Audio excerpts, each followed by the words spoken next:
Okay, welcome everyone to another all-star edition of the Ruby Rogues podcast. I'm your host today, Darren Bramer, and I am joined by panelist Valentino Stoll. Hey there. And our special guest today is Takashi Kokubun. Takashi, welcome to the show. It's great to have you here. Why don't you tell us just a little bit about yourself and why you are famous? I'm a software engineer at Treasure Data, and I'm also working on Ruby as a Ruby committer, working on a JIT compiler.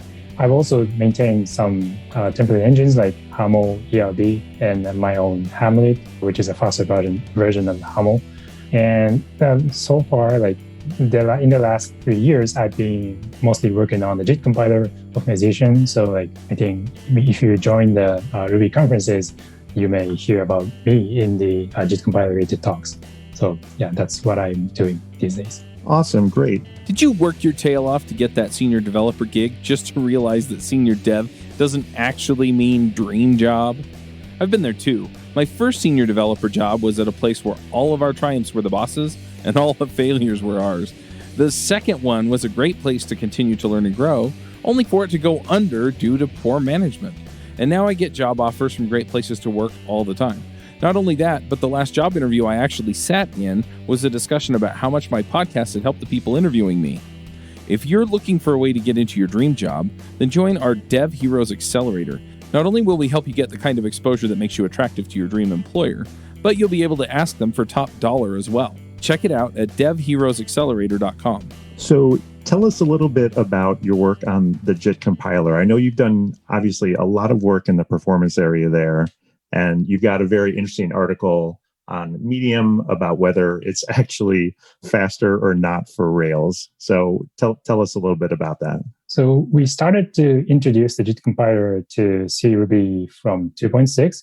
However, when introduced that at the first release, that was not really fast. The largest problem was when you run Rails application on the JIT, the application actually becomes slower, which is the opposite of what we wanted to do with JIT. So we struggled, we spent a lot of time to improve that situation. And finally, this year in the Ruby 3.0, we introduced major improvement on the code performance. And then we still, when we released the Ruby 3.0, our evaluation of the Ruby 3.0 was behind the Rails application optimization. However, we investigated further, and this year, around May or something, I figured out how to optimize the Rails application by just changing some configuration of the Ruby 3.0. So now we can improve the Rails application by just enabling the JIT compiler without modifying any code. So, and the current performance is 3% faster in the real world application, like a Discourse, which is a discussion platform used by many vendors. And also in a smaller Rails application made by a scaffold that improves some performance, 4%-ish. So it's still not that fast. I'd expect 10% faster before really giving a meaningful experience to customers or impact to customers. However, it's way better than making it slower, because once it becomes faster, you can just add an optimization to that and continuously improve the performance. While if it's still slower, you first of all need to investigate why it becomes faster. And even if you add an optimization, that may be still slower. So it's a very different situation from this year. Yeah, this is really interesting.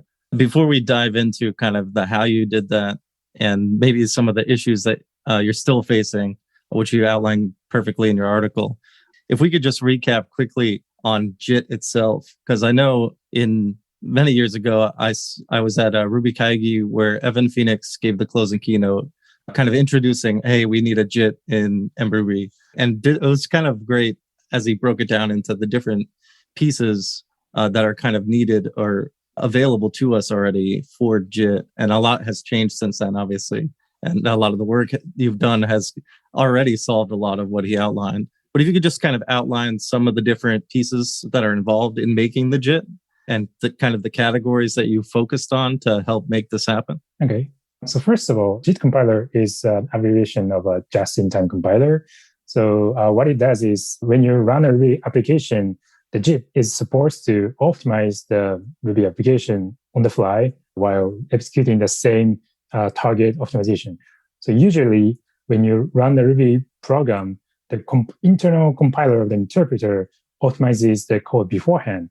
However, once you run the application, the Ruby interpreter can know a lot of information on what's going on. Like, so the Ruby method can invoke whatever method, whatever you define in there elsewhere. So it cannot know what exact method is executed in every single line. So once you execute one line, JIT compiler can tell which method is going to be executed there. So using that information, we can guess a lot of things from there. So we can remove the type checks or like method dispatch table and inline such things there and just branch a few things and make it faster than the original interpretation. So for doing that, we need to have another compiler, which is not different from the interpreter, because that takes care of a lot of runtime information to do that kind of optimization. So we built that compiler, and if you enable the JIT compiler, that runs a JIT compiler thread, and that's concurrently running from the main thread, and that will invoke C compiler so that can generate a native code. And then finally, the native code will be fed into the Ruby interpreter concurrently. And then once it's done, the main Ruby thread will use the native code to run faster. So that's roughly how it works. So there's a process that runs kind of alongside the VM to help that. So it's truly concurrent. Yes. And is that other compiler, is that a basic C compiler, or is it some special variant of that? So we support at least 3 types of compilers. One is GCC, and the other is C Clang, LLVM Clang, and the last thing is a Microsoft Visual Studio. So like you can, because we support 3 of these, that can run in a lot of platforms, and other compilers could be working without other modifications, but we still don't have a code to directly support that, so it doesn't currently support it. But our main support is currently supposed to be GCC or Clang, because in Windows, we have some other performance issues, so we focus on improving the performance over GCC or Clang for now. And is this implemented? I remember reading somewhere, I don't remember if it's in your article, I apologize, but that it actually does create the C code, write it to disk, run the compiler against that, and then use the compiled output? Yep. So one of the problems of MJIT is like you need to write a C code to disk, or like it's not technically a disk if you run Linux, because we write a file to the /temp, and that could be temporary, like home memory disk. So that could be just at least faster than a physical disk, but like you need to write a C file so that C compiler can fetch it.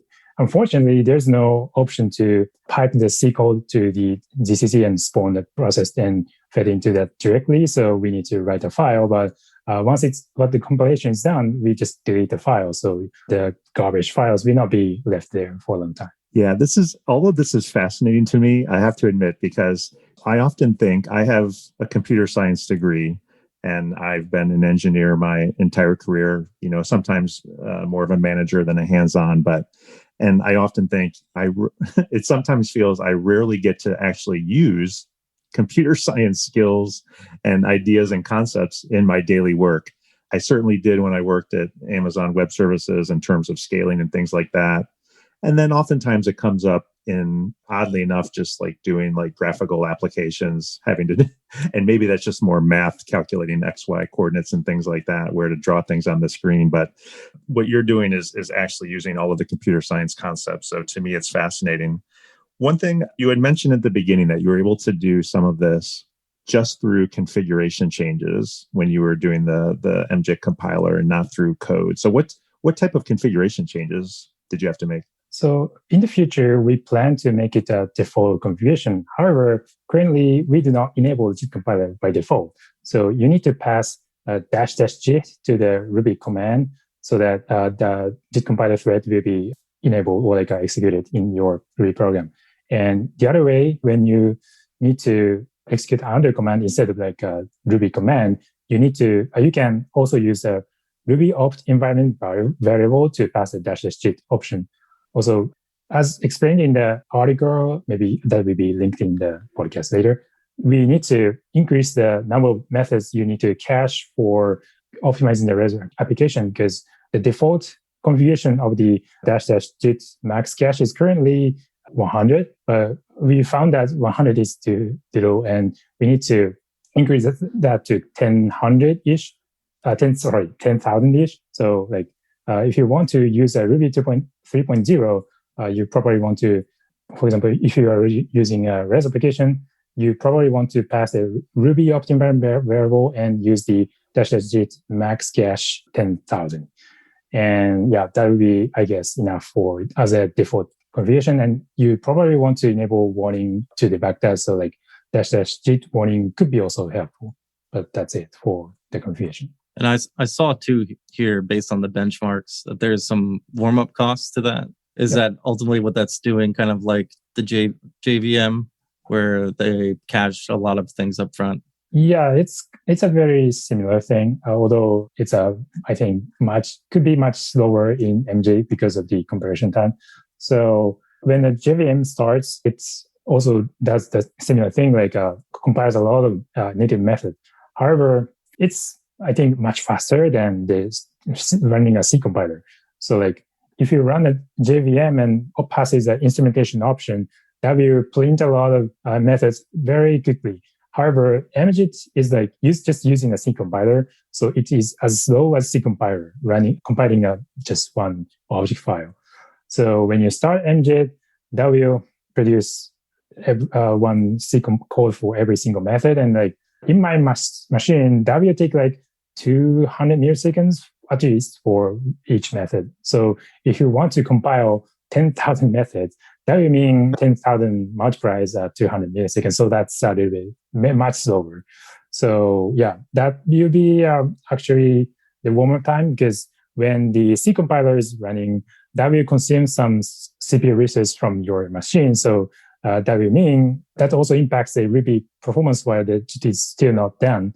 So even if you can optimize the final performance by JIT compiler, while the warm-up is still ongoing, the Ruby performance is actually slower than the baseline. I gotcha. I mean, I think we get some of that warm-up cost even with Rails, if you're in that ecosystem, right? Where there's some warm-up costs associated with caching all the classes and in a Rails application. So I don't know that would, if there's a way to configure it to optimize for your app, I feel like you'd get a lot of traction that way. Can you talk a little bit more about the benchmarks that you have? Because it looks like you have kind of branched off of the opt-caret at this point to focus on some more real world, as you call it, examples or benchmarks. Can you talk about some of the things that you've put together? Because I see you have your own slew of other benchmarks that you're focusing on at this point. Sure. So the first benchmark we used for Ruby 3x3 was called opt-caret, which is a NES simulator, like a Famicom emulator. So like it's basically a game simulator. So it's a very CPU intensive and just measures the VM performance, and it even doesn't create objects. So if you run the Rails application, that's a very different workload from that. Also, the game emulator is very intensive about pixel rendering. So the method that renders the pixels on the screen is very intense. And like if you just enable a few things in the method, that will make the benchmark score a little much better. So it's a bit easier to optimize that. However, for measuring the real world applications, I prepared a few benchmarks like Sinatra and Rails Simpler Bench, which is actually prepared by another person, and also Rails Bench, which is, I think, I actually forked that from a JRB team, and then finally a Discourse benchmark.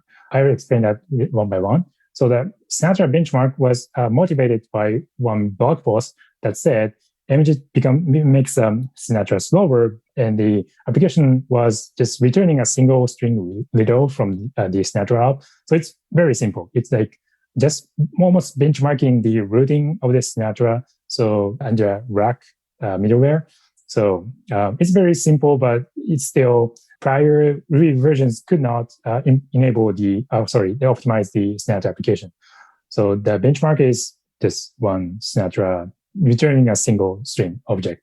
And now the Ruby 3.0 with some proper configuration can now optimize that by 11%, make it 11% like a 1.11% times faster.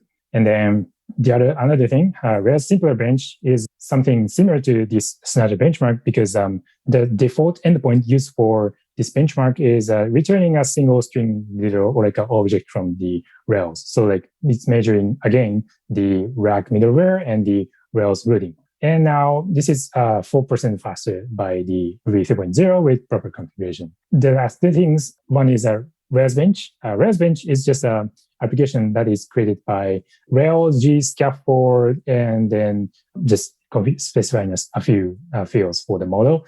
And so we just measure the show action to benchmark that. And so it involves the active record, unlike the Rails simpler bench, which just returns a single string object. So it's much more real-world-ish application, but it's still not an actual application because obviously you don't just run the scaffold in production. So the final discourse benchmark is called Discourse, which is a real application. And then this has a lot of business logic in there, and it's much time-consuming and slower. So you benchmark a lot of actual workloads like database, more slower queries, or like including the caching as well. So both of these, like Rails Bench and Discourse, are now 3% faster by the Ruby 3.0 plus configurations. So now we are focusing on these benchmarks because we got a lot of benchmarks after we want to have a lot of benchmarks, but actually running benchmarks could be tricky if you are not familiar with the application. So because we wanted to make it easier to measure the performance, we currently focus on these applications for now. But yeah, our intent is to leveraging that. We want to make more applications faster. So if you found a benchmark which is not becoming faster by the same configuration, you might want to let us know. I was going to say, is there a way that people now can try out JIT and benchmark it against their own app? Is there an easy way to do that? So first of all, you probably want to upgrade your Ruby to 3.0 if you haven't. And as I said, you at least need to pass the configuration I said before. That is JIT max cache 10,000.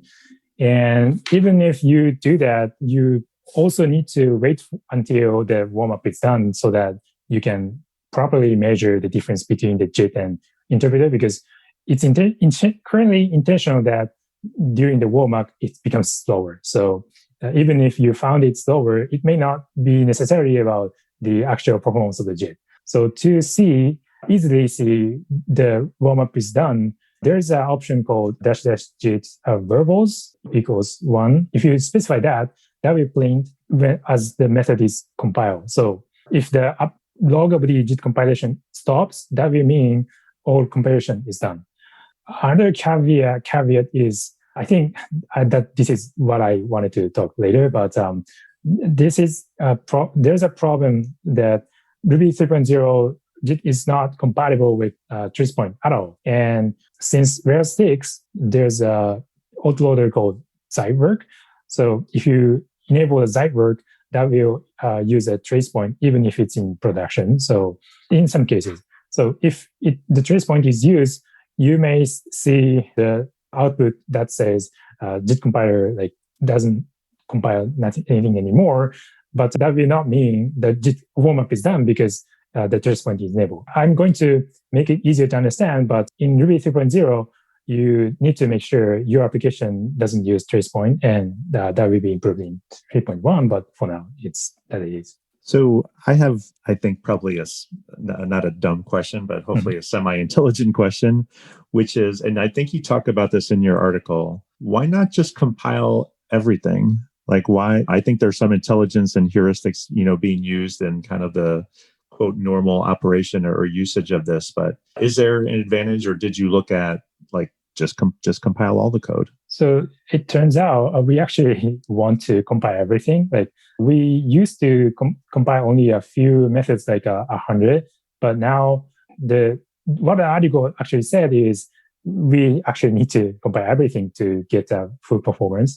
This is complicated because usually in JIT compilers, it's believed that compiling the most hot spots, like a method that is called a lot of times, are very important to be optimized. And if you optimize those hot spots, that will gain a lot of 80% or like a large amount of percentage to the performance impact will be gained by that. But the problem is, if you combine only a few methods of the program, that will mean putting some methods in the JIT cache, and all other methods will be executed in the other place, which is virtual machine of the Ruby. And if you have different things in different places, that's bad for the code locality, or like a cache locality is bad. So if you do that way, the CPU needs to load two set of chunks of code interchangeably, and then that could invalidate each other's cache when you go to each other points. So in our current understanding, that is the bottleneck for the prior Ruby versions.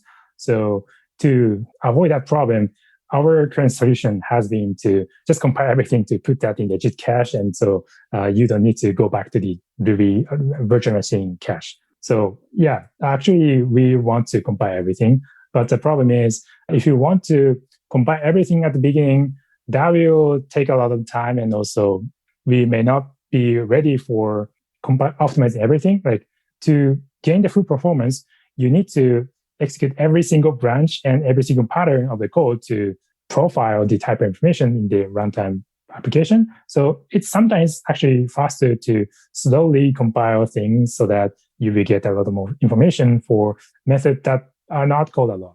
So for example, if you just go through application once and compile everything, there will be some branches that are not executed yet. But by compiling from the most frequently called methods, that will ensure each method compiled is going to have a sufficient amount of calls. Yeah, this is super interesting. So certainly there's the trade-off with the startup time if you're doing a lot of this at startup.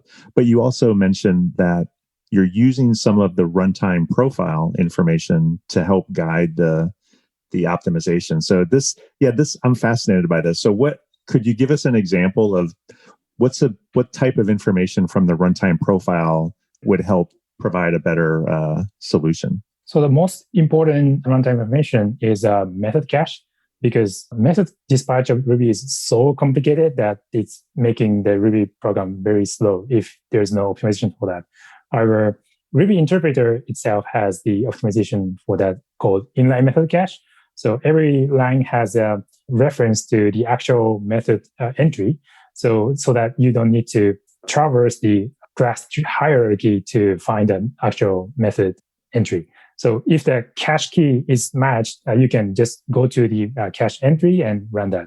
So JIT compiler leverages the information to optimize that, so that we don't need to, of course, skip some method dispatch logic, and also use the method entry also has some type information.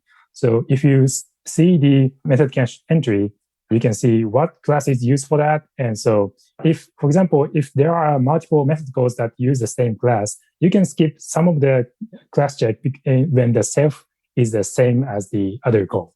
So you can reduce the number of type checks there, for example, and also you can also inline the method if you know what it is. Interpreter cannot inline things because that's interpreting every single line or like an instruction. But compiler, or like JIT compiler, can see through the method dispatch because we can know the cache information. So let's say you have a absolute method called like a one.abs. You can see the one.abs calls this C code, and like you can call that beforehand if you know the ABS method is immutable or like pure and does not have any side effect to other places. So you can call that beforehand on the compiler and just return the result of the one.abs as a one to and inline that to the compiler. So that kind of thing can be possible if you just know the inline cache. The other entry or like an important thing is instance variable cache.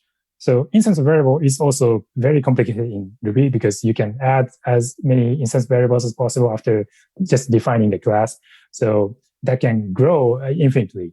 But to know the location of the instance variable in memory, you have to know which index of this particular instance variable is assigned to this class. So that is actually important for optimizing the instance variables in the virtual machine as well. Like, to know the exact location, you have to look up a lot of tables to see the instance variable, but we have a cache for doing that similarly as the method cache. So using that information, we can also inline the index of the instance variable reference in the JIT compiler, which is very important for benchmark called Optcar, because Optcar uses a lot of instance variable references in the pixel rendering. So that's one of the factors that made us Ruby 3.3 possible. So that makes me think of this. You mentioned it in your article, but the on-stack replacement kind of seems like it fits well in that, but also causes a lot of problems where you need to exit the VM to execute these pieces that you've cached. Can you shed some light onto maybe why we want to move away from that and use something different? So if you do that kind of optimization, you need to stop doing that when this is not possible or like not feasible or reasonable. So when you inline the method cache, for example, or like a method entry, for example, you have to discard the code execution and exit that and then move that to VM interpretation when, for example, the method entry is redefined. And for checking that, we are currently just inserting the branch, checking if this is not redefined yet.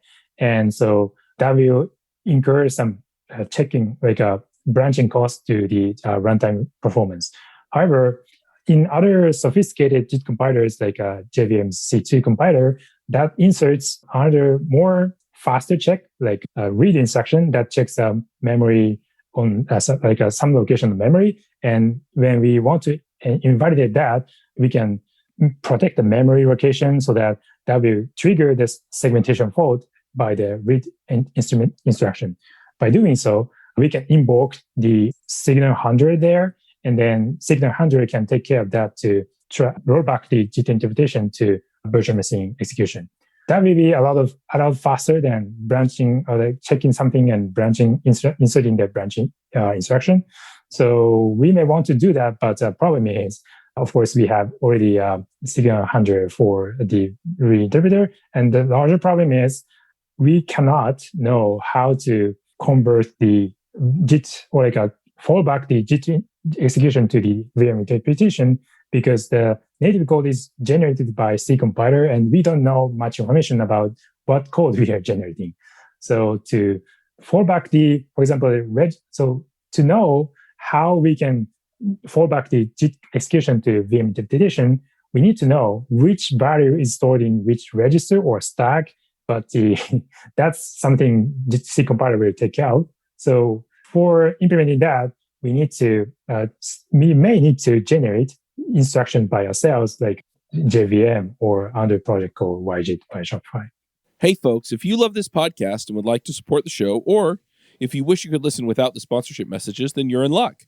We're setting up new premium podcast feeds where you can get all of the episodes released after Christmas 2020 without the ads. Signing up will help us pay for editing and production, and you can go sign up at devchat.tv/premium. Yeah, I was leading up to that because I'm interested to know how MJIT fits in, or YJIT fits in the MJIT, kind of what the differences are, how you guys are sharing, collaborating.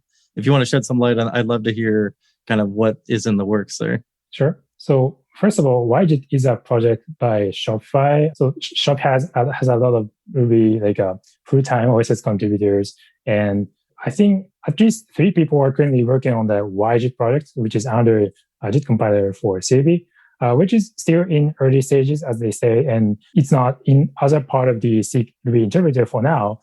So the architecture is much different from MJIT. Shopify's YJIT is more natural JIT architecture. Like it generates the assembly code by itself, and you don't need to execute the C compiler. So you don't see other weird process under the Ruby program.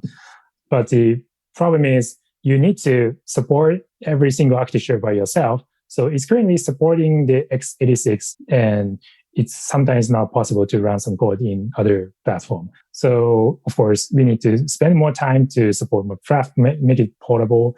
But they also achieved a lot of good performance in benchmarks we use, like REST application. They recently achieved the virtual machine, the same performance as virtual machine, and then also improved that on that after a few months. So people may see us as a competing with each other, but we actually are not competing with each other. I think at least it's better to collaborate with each other, and we don't need to make a single, we don't need to have multiple implementations that have that similar performance. Like we can, if we build a next generation JIT compiler, we can just replace that with the current implementation and collaborate with that by everybody. Will be much better than developing different things. And some people use this version and some other people use this version. So that part of the thing I've done in the past is contributing to YJIT. One of my works was to enable the method inlining, so method inlining has two parts. One is the skipping the method frame push, which you usually see in the stack trace when you see the error. The other is the actual definition embedding. And stack frame push is slow process. Like you need to capture environment information there and also store more information to the frame. And so skipping that makes a program much faster. So YJIT team also implemented that by themselves, but the way they implemented it is different from us. And also that has some fragile things that it doesn't actually check if it's safe to skip the frame. But MJIT team, or actually myself, implemented a way to check if the frame push skipping the frame push is safe or not. So we wanted to share the implementation so that YJIT is also very safe about the skipping the frame. So I ported the MJIT's implementation to YJIT so that they can use the same method skipping. Like they only had one method to be skipped, which is hash the blanket method, but we had way more set of methods to be optimized. Like I don't remember, but integer methods, float methods, and some other kernel or built-in methods are also possible to be inline. So we share the same set of method entries between YJIT and MJIT to be optimized. And also that also means if YJIT team wants to optimize more methods, they will add the method entries to the core of the Ruby interpreter, so that will also impact MJIT as well. So if we build or if we optimize MJIT, that will automatically optimize YJIT as well. And then the YJIT team optimize themselves, that will also optimize MJIT. So that way we are collaborating with each other right now. So YJIT is, to me, it seems like more like the partial evaluation part of that JIT. Is there anything that you guys are working on the MJIT portion of it that could overlap? Are you trying any other partial evaluation techniques like an AST or something and playing around with that? So their approach is, first of all, called basic block versioning, which is also related to the author Maxine's, the paper of her PhD. So MJIT is, on the other hand, it's not it's a different architecture. Like it's called method-based JIT compiler, a method JIT compiler. So it compiles a method as a chunk of the compile target, but the YJIT uses a basic block as a chunk of the code. So when you execute the chunk of the basic block, which is separated if you see the branch or the end of the method, things like that. So it's much smaller than method, but their benefit of using that is they can propagate the basic blocks type information to the following basic blocks, so that you can type specialize that by just propagating that information through the branches and the basic blocks. But approaching MJIT is slightly different from that. We can use the inline cache information to achieve that partially. So the problem is, if you have multiple branches, when you join that branches, you will see different patterns, or it's actually the problem is inline cache has only one entry for now. So if you want to support multiple types there in the joined branches, you need to handle two cases, but you only have one case in the inline cache. So that's the shortcoming of MJIT, but YJIT architecture takes care of that better. You can generate the two basic blocks for type specialized versions for different branches if they need to be different.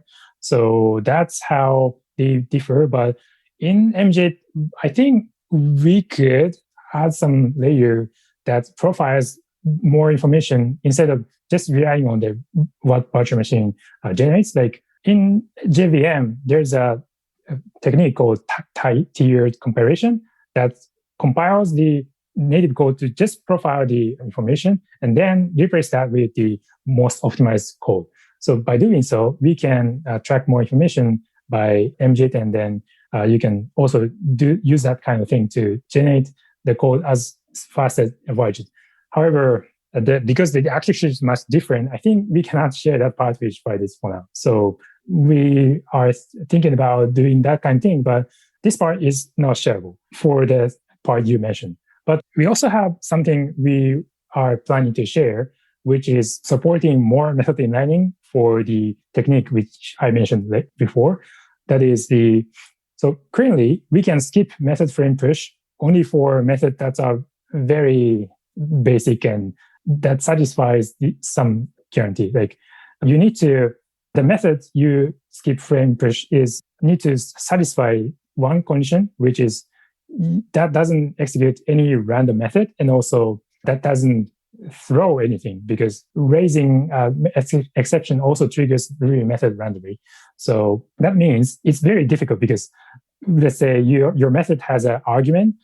If you take an argument and that's not what is expected, you may throw argument error or type error if it's nil. So those kind of methods that take an argument can't be optimized.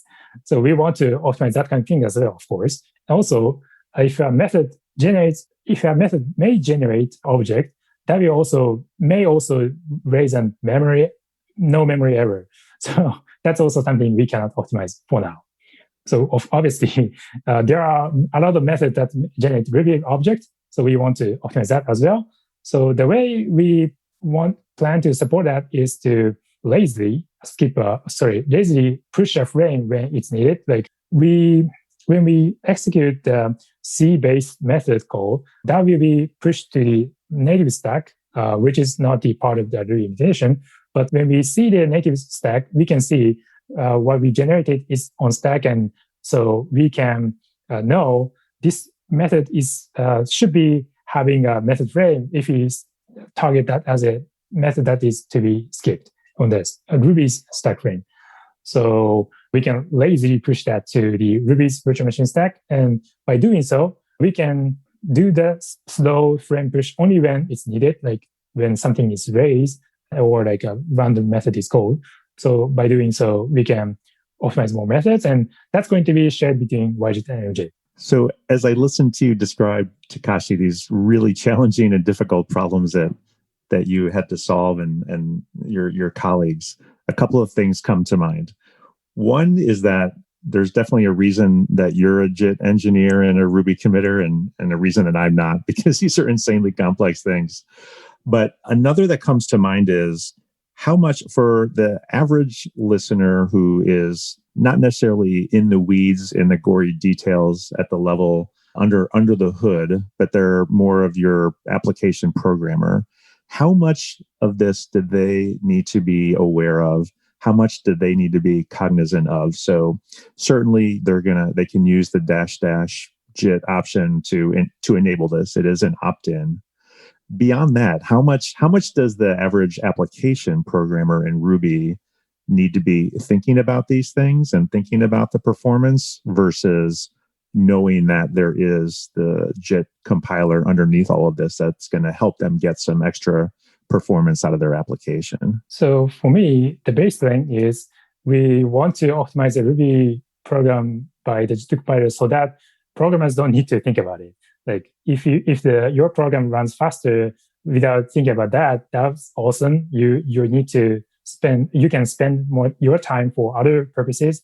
So the goal of the JIT for me is letting you not think about that. So you shouldn't be aware of how JIT compiler is doing the optimization, or how what kind of code becomes faster by the JIT compiler.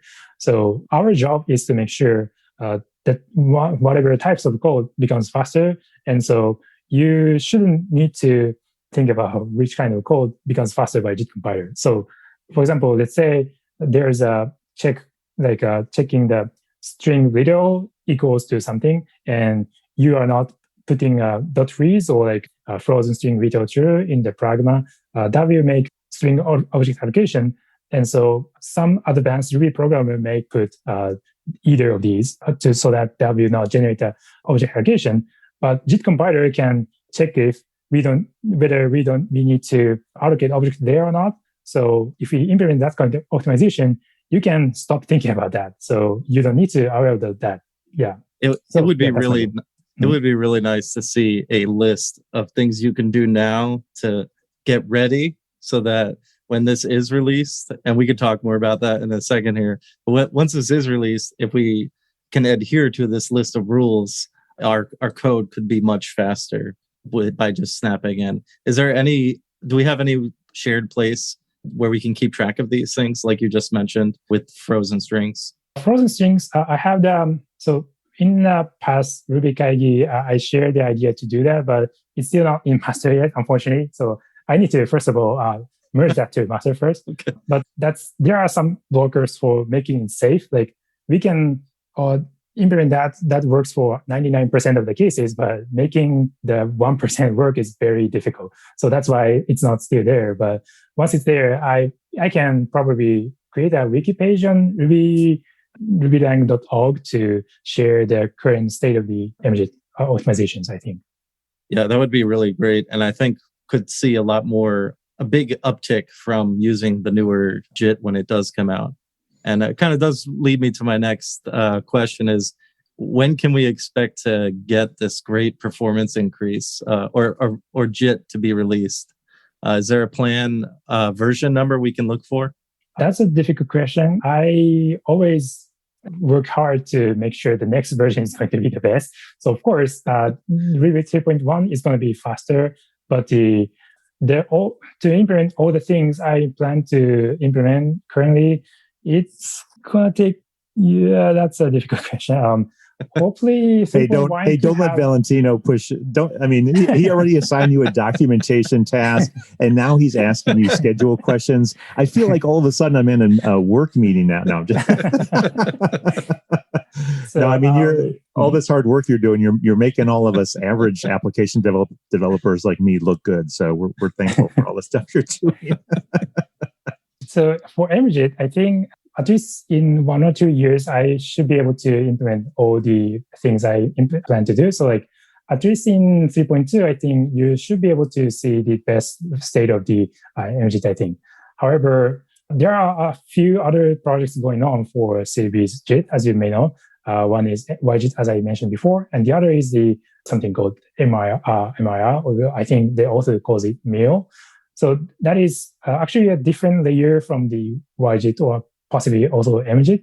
That is like replacing the part of the layer of the C compiler, because MIL takes a C code as an input and generates a native code like C compiler or LLVM does. So if we replace the MJIT C compiler layer to the MIL, you should be able to see compilation becomes much faster, and possibly if we have some specialized optimization in the MIL for Ruby, we may be able to see some more extra gain for the runtime performance as well. I think the best benefit out of using MIR is going to be the reduction of the warm-up speed, because it's expected to be much faster than invoking the sync compiler for every single method. So warm-up, I think, will be much faster, and meaning if the warm-up is very fast and much easier to reproduce, you can try out the benchmark of your application much easier and make it easier to adapt that to your production application. So I think the author of MIL said it's also going to take some time for making it production ready. But I think once it's ready and merged to Ruby, I think it's much easier to use, and maybe you may want to try at that point. The other project, YJIT, is also in early stages, and once it becomes ready and becomes a part of the CDB's JIT compiler option, maybe you want to try that as well, because it has some different characteristics of the performance, and so that may be actually faster than MJIT for your application, and so that's what I'm thinking. Yeah, and we know that you are a busy guy, and as I understand, there's another schedule variable that we should consider here.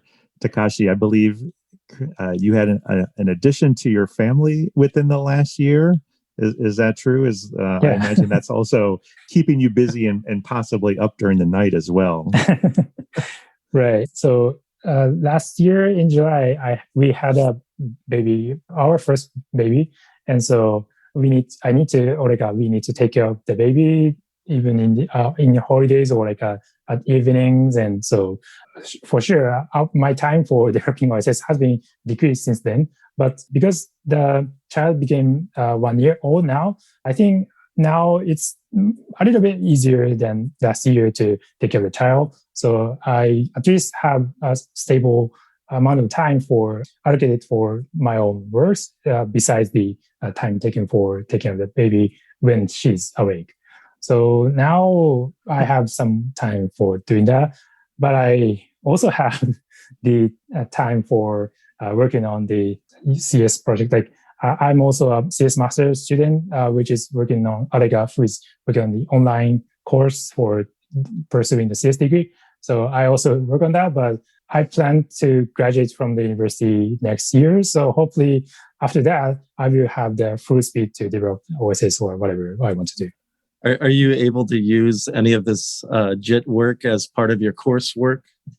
Not necessarily. I already took one compiler class, so I think the direction is the opposite. Like when I learn something from the compiler class, I can possibly leverage the information in the JIT work. Like I learned how to do the razor allocation, and so I kind of be able to guess what kind of thing is going on behind the code generated by MJIT. And so I also plan to take another compiler class this year. So hopefully that will make me more sophisticated to optimize the compiler. I remember I did my master's of computer science when my daughter was relatively young. She's going to be in her last year of high school now, so this was a little while ago. But yeah, I think I generally started my studies like around 11 p.m. or so, which, after everyone else in the house was in bed and things were relatively quiet. And as far as I can remember, that was kind of the norm. It was pretty much par for the course. That's when a lot of the graduate level work gets done. Well, Takashi, are there any other topics any other technical topics before we switch gears that you wanted to cover today? I think that's it for the JIT part, I think. Okay, great. And how can people reach you? Are you on Twitter, GitHub? Yeah, I'm on Twitter, and I'm very comfortable getting replies on Twitter. So feel free to reach out to me by just mentioning at Kokubun there. All right, great. Well, with that, then why don't we transition into our picks part of the episode? Hey, folks, I don't know if you've noticed, but I've been working a lot on figuring out how to help people become the most valuable developers on their teams or becoming the top 5% of developers in the field. If you're looking to level up, figure out how to contribute more, get the career you want, get the career that you want that will support the lifestyle you want, then you should check out the Most Valuable Dev Summit. I've invited some of my friends across the community, people that you've heard of, people that have worked on systems that you use on a daily basis, people who have invented new ways of doing things over the years in programming, and I've asked them one question, and that question is, how do you become a top 5% developer? How do you become 1 in 20 of the best developers out there? And so we're going to go ahead and have that conversation with them in interviews on the Most Valuable Dev Summit, and you can find that at summit.mostvaluable.dev. So, Valentino, do you want to start us off with your picks for the week? Sure. I got to think about it here. So I guess my first pick of the week is mRuby. I've been playing a little bit with using mRuby on a Raspberry Pi, which is maybe not the best way to go about using it. Probably maybe some other microcontrollers are better used for it. But I've had a great success using it and getting it to compile on the board and using it that way rather than just installing it, Ruby, just compiling it. So I'm playing with it so I can use it on some other boards that I'm using. And it's really well built. And I'm looking forward to trying out some of the libraries available for it. And the next pick I have is I don't have another pick. Well, I would suggest taking a look at Takashi's other great work with IRB, where he's kind of merged in some of the other Pry-esque features, which is really cool. So maybe one of the picks could be those new features that have come in from inspired by Pry, which is the ls command, the show source, and the colored output for sure. I know those are my top 3 favorites so far coming in Ruby 3.1. So thank you, Takashi, for that. And looking forward to more great IRB work as well. Awesome. It's too bad that Luke is not on the episode this week because he would be very happy with your mRuby selection, I believe. So my pick for the week is the CLI Gem TTY. So some of my favorite interfaces are actually command line interfaces. And I use the analogy of driving a car with a manual transmission, where it's a skill you don't always have to have anymore. It's actually pretty rare to find cars these days that still have manual transmissions, but you feel closer to the machine. You feel more in control of the car. And so to me, I really enjoy that. And I think this is a place where Ruby shines. I've worked on a lot of projects where we have APIs where you need to test them and work with them. And so command line interfaces are a great way to do that. Ruby's perfect for it. And so TTY has a number of independent modules which you can use together in conjunction with each other or just pick and choose. So that part I really like. It's also very, very easy to use. I started using that for the first time on a project this week. So the TTY library is my pick for the week. All right, Takashi, do you have picks for us? Okay, I have 2 picks today. One is the RTX 360. These days, NVIDIA's video cards have been very hard to get, but I was fortunate to be able to get one of these by scraping, or not scraping, but reloading the page a lot. So now I have that one, and now I can use that for the machine learning project I'm in doing the CS degree. So I'm taking a deep learning project class, and by using that, I successfully accelerated my local training process 20-ish times faster than using a CPU. I also use Ryzen CPU, the latest Ryzen, so it should be fast, but still using RTX is 20 times faster than that. So if you do deep learning, I would highly recommend buying that if you can. And the other pick is 64 gigabytes of RAM. So this is also for the deep learning, because there's a Python script I faced this week that uses a lot of memory, just stupidly. It just loads the entire data set to memory. So you need to have as large as the data set. And that was unfortunately more than the 32 gigabytes. So I need to add more RAM. And now is, I think, a little bit better time than before, because when the GPU price rose, the price of the memory also rose, because we run short of the hardware needed for building all these. So that was much more expensive before, but now it's a little bit more cheaper now. So I was able to buy that in a much cheaper price these days. That's it. Nice. All right. Well, I can say that after we are finished recording this episode, I'm excited to go run my applications with that JIT flag. And I think, what did you say, Takashi? You said it's going to run 250% faster. That was the number that I wrote down here. Is that right? No. That'd be cool though. I think the important part here is that it's going to run faster, right? Yeah.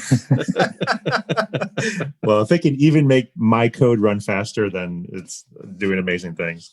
Now, Takashi, thank you so much for coming on the podcast. We certainly appreciate it. And I've learned a lot from this conversation. It's great to hear all of the cool work that you are doing. Be sure to check out Takashi's articles, which we will include links to. You can visit him on Twitter. Once again, Takashi, thank you so much for joining us. Thank you. Yeah, it was a pleasure talking to you more about MJIT, and keep up the great work. Thank you. Yes, in life and in Ruby. Yes, if it doesn't seem like it, we're very appreciative when our apps run faster. Well, thanks everybody. That's it. We're going to close out this episode of the Ruby Rogues podcast. We'll see you next time. Bandwidth for this segment is provided by CacheFly, the world's fastest CDN. Deliver your content fast with CacheFly. Visit CACHEFLY.com to learn more.